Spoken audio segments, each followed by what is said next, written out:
Hey, party people, Pastor Dave here. Welcome back. We are still talking about creation, but this one is going to be a little bit of review and kind of an honorable mention because it's not technically a creation story, but it's kind of a recreation story. And I'm not going to tell the whole story because you probably know all about it, and I'm going to invite you to maybe even read it on your own. It's the story of Noah and the ark and the flood and everything that happens from Genesis 6 through Genesis 9 and into Genesis 10. It's the story of Noah and the ark. And why am I calling it a creation story? Well, number one, God says, I'm going to kind of recreate or start everything over, right? I'm going to flood the earth and these humans that I've created, man, I don't know if I'm really happy that I created them. I mean, I know I said everything's good, but things are getting kind of out of hand. Now, that's me paraphrasing it. I'd like you to maybe even read the whole story from Genesis 6. It starts with Genesis 6, chapter 6, verse 1, and it goes all the way, I believe, through verse 10. But I'm just going to read a little bit of it. And I mentioned a minute ago about how this is a little bit of a recap.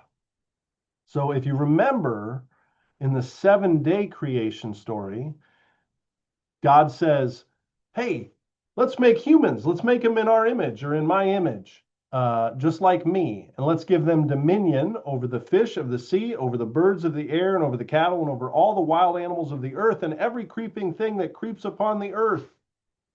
God created humankind in his image. In the image of God, he created them. Male and female, he created them. And pay attention to this because this is going to come up again in a second.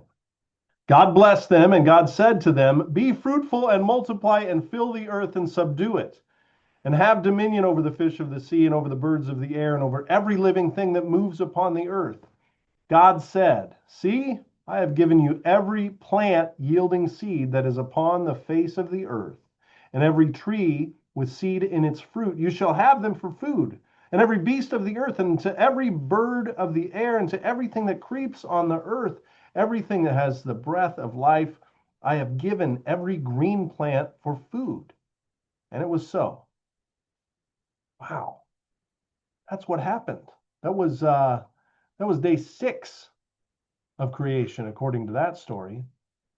Now, fast forward, we're going to go all the way to the end of the Noah story. They've survived the flood. They built the ark. They survived the flood. They got all the animals onto the ark, each their own kind, all that stuff. And God is back with Noah. I got to get to the page here. Here we go. And this is what happens at the end of that story once the land is dry and they get out of the boat again. God blessed Noah and his sons and said to them, be fruitful and multiply and fill the earth. The fear and the dread of you shall rest on every animal of the earth and every bird of the air, on everything that creeps on the ground, and on all the fish of the sea. Into your hand they are delivered. Every moving thing that lives shall be food for you. And just as I gave you the green plants, I give you everything. Only you shall not eat flesh with its life, that is, its blood. For your own lifeblood I will surely require a reckoning. From every animal I will require it, and from human beings, each one for the blood of another, I will require a reckoning for human life. Whoever sheds the blood of a human, by a human shall that person's blood be shed. For in his own image God made humankind. And you, be fruitful and multiply, abound on the earth and multiply in it. That's Genesis 9, verses 1 through 7. There's a lot of overlap there with that little bit from day 6 about God giving instructions to the humans about what they should eat and what they should do. But there's a little bit of difference there. In the first version of that story, it sounds like God made everybody vegetarians.